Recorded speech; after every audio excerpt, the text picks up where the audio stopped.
श्री सच्चिदानंद सद्गुरु साईनाथ महाराज की जय।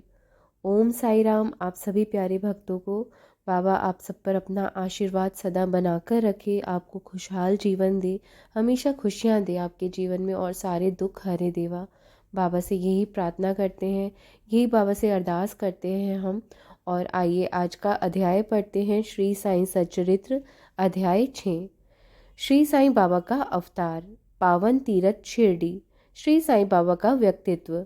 श्री साईं बाबा का अवतार। भारत भूमि संतों की भूमि है। यहाँ समय समय पर अनेक संतों ने अवतार लेकर सत्य मार्ग का दिग्दर्शन किया है। ऐसे संतों में ज्ञानदेव, मुक्ताबाई, निर्वतीनाथ, गौरा, नामदेव, गोणाई, तुकाराम, एकनाथ, नरहरि, नरसिंह, सदना कसाई, सांवता माली, रामदास आदि अनेक संत शामिल हैं। इनके बाद सत्य मार्ग का दिग्दर्शन कराने के उद्देश्य से शिरडी में साईं बाबा ने अवतार लिया। जितने भी संत हुए हैं वे ईश्वर के अंश अवतार थे, क्योंकि श्रीमद् भगवद गीता के 4थे अध्याय के श्लोक 7-8 में स्वयं भगवान श्री कृष्ण ने अर्जुन को संबोधित करते हुए कहा है कि हे भारत, जब जब धर्म की हानि और अधर्म की वृद्धि होती है तब तब ही मैं प्रकट होता हूँ। साधु पुरुषों के उद्धार, दुष्कर्म करने वालों का नाश करने व धर्म की स्थापना के लिए हर युग में मैं अवतरित होता हूँ। यथा यदा यदा हि धर्मस्य ग्लानिर्भवति भारत, अभ्युत्थानं धर्मस्य तदात्मना सृजाम्यहं, परित्राणाय साधूनां विनाशाय च दुष्कृतामं, धर्म संस्थापनार्थाय संभवामि युगे युगे।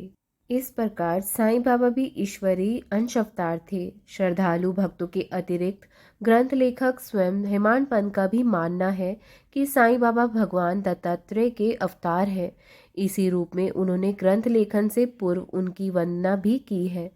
दत्तात्रेय स्वयं भगवान ब्रह्मा, विष्णु, महेश के अंश अवतार थे, जिन्होंने सती अनसुईया के पुत्र रूप में जन्म लिया था।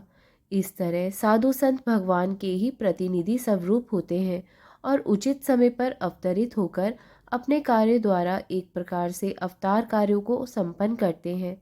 आशय ये है कि जब ब्राह्मण, क्षत्रिय, वैश्य आदि अपने कर्तव्यों से विमुख हो जाते हैं, शुद्ध ऊंची जातियों के हक छीनने लगते हैं, जब धर्मचार्यों का निरादर होने लगता है, निंदा होने लगती है, जब लोग अभोजनीय पदार्थों व मदिरा का सेवन करने लगते हैं, जब धर्म की आड़ में ब्राह्मण आदि अपने कर्म से विमुख हो जाते हैं, कर्मठ लोगों की धर्म में अरुचि होने लगती है, सामान्य लोगों की ऐसी धारणा बन जाती है कि धन, संतान, स्त्री ही सब कुछ है और वे सत्य मार्ग को त्याग कर पतन की दिशा में अग्रसर होने लगते हैं, तब ईश्वरीय अंश रूप संत इस धरती पर अवतरित होकर अपने उपदेशों व आचरणों से धर्म की स्थापना करते हैं। शिरडी में साईं बाबा का अवतार भी इसी उद्देश्य की पूर्ति के लिए हुआ था।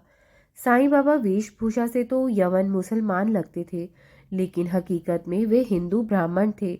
स्वयं साईं बाबा ने अपने अंतरंग भक्त मालसापति को बतलाया था कि मेरा जन्म पाथरी के एक ब्राह्मण परिवार में हुआ था। मेरे माता पिता ने मुझे बाल्यावस्था में ही एक फकीर को सौंप दिया था। उस समय वहां पाथरी से कुछ लोग आए हुए थे। तब बाबा ने पाथरी के अपने परिचितों की कुशल क्षेम भी पूछी थी। इसी तरह पूना की एक प्रसिद्ध विदुषी महिला श्रीमती काशीबाई कानेटकर ने साई लीला पत्रिका भाग 2 1934 के पृष्ठ 69 पर अनुभव नंबर 5 में प्रकाशित किया कि बाबा के चमत्कारों को सुनकर जब वे लोग अपनी ब्रह्मवादी संस्था की पद्धति के अनुसार विवेचना कर रहे थे कि साईं बाबा ब्रह्मवादी हैं या वाम मार्गी हैं। इसी सिलसिले में एक बार जब कानेटकर शिरडी गई तो साईं बाबा के बारे में उनके दिमाग में अनेक विचार उठ रहे थे। जैसे ही उन्होंने मस्जिद की सीढ़ियों पर पैर रखा, बाबा उठकर सामने आ गए और अपने हृदय की ओर संकेत कर कानेटकर की और घूरते हुए बोले कि ये ब्राह्मण है, शुद्ध ब्राह्मण, इसे वाम मार्ग से क्या लेना देना। इस मस्जिद में कोई भी यवन प्रवेश करने का दुस्साहस नहीं कर सकता और ना ही वह ऐसा करे। फिर उन्होंने अपने हृदय की ओर संकेत करके कहा कि ये ब्राह्मण लाखों मनुष्यों का पथ प्रदर्शन कर सकता है और उन्हें अप्राप्य वस्तु की प्राप्ति करा सकता है। ये ब्राह्मण की मस्जिद है, मैं यहाँ किसी वाम मार्गी की छाया भी नहीं पड़ने दूंगा। पावन तीरथ शिरडी।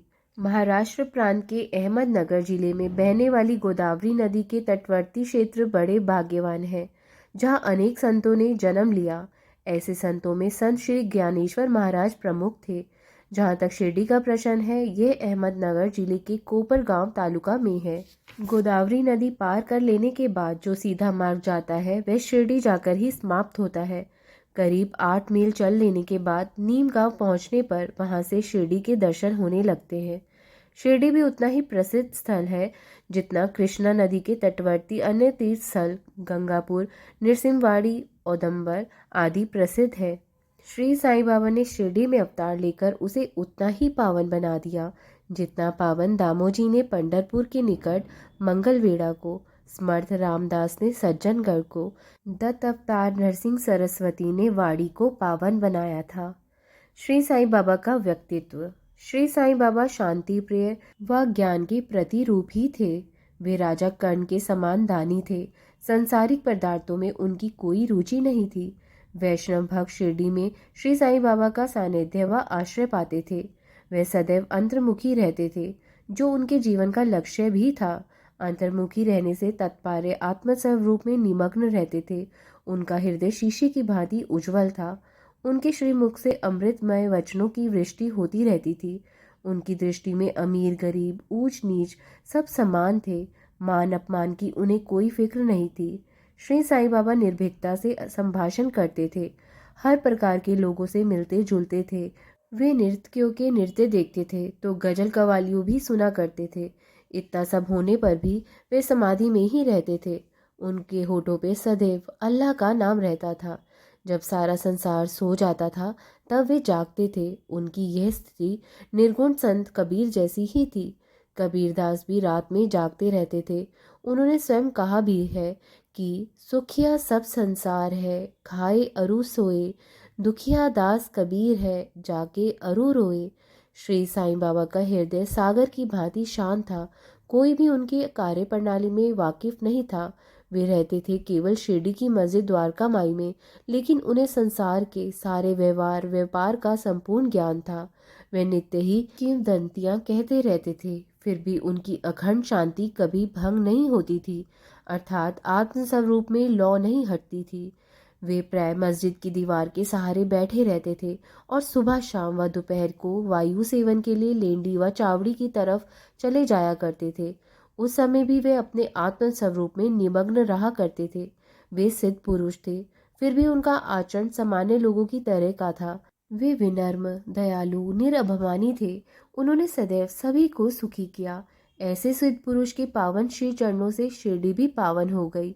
जिस तरह संत ज्ञानेश्वर ने आलंदी को और एकनाथ ने पैठण को पावन किया था, ठीक उसी तरह श्री साईं बाबा ने शिरडी को पावन किया था।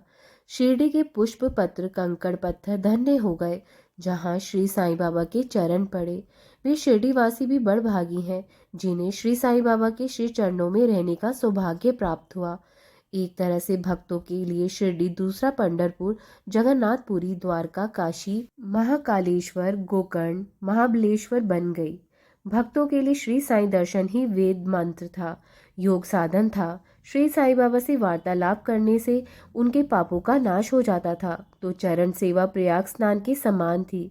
श्री साईं बाबा की आज्ञा भक्तों के लिए वेद वाक्य समान थी। शिरडी के लोगों व श्री साईं भक्तों के लिए श्री साईं बाबा ही राम, कृष्ण व पर ब्रह्मा थे। वे मंगल मूर्ति थे।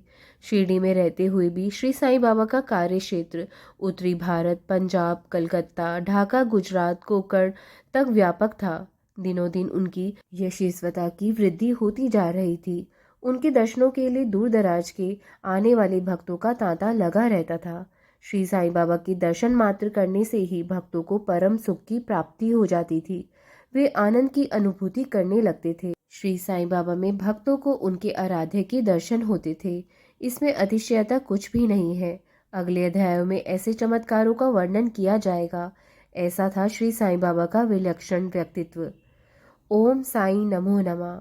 ओम साई राम, ओम साई राम। आशा है आप सबने मेरे साथ इस अध्याय का अध्ययन किया होगा और बाबा की लीलाओं और बाबा के व्यक्तित्व को जानने का सौभाग्य प्राप्त किया होगा। जो भी श्री साईं सच्चरित्र का अध्ययन पूरे भाव के साथ, प्रेम के साथ, श्रद्धा पूर्वक करता है, बाबा उसकी मनोकामना ज़रूर पूरी करते हैं। और अगर आप भी श्री साईं सच्चरित्र के साथ जुड़ना चाहते हैं तो चैनल को जाते जाते सब्सक्राइब करना मत भूलिए। अब हम आगे अध्याय 7 का अध्ययन करेंगे। तब तक साईं सिमरन करते रहिए, अच्छे कार्य करिए, किसी का दिल मत दुखाइए, बाबा के बताए हुए मार्ग पर चलिए, बेजुबान पशु पक्षियों की मदद अवश्य करिए और साथ ही हर जन्मदिन पर एक पेड़ ज़रूर लगाएं, क्योंकि प्रकृति ही हमारा जीवन है और साईं बाबा भी प्रकृति से बहुत प्रेम करते थे। हमें भी बाबा के बताए हुए मार्ग पर ही चलना है। ओम साई राम, जय साई राम।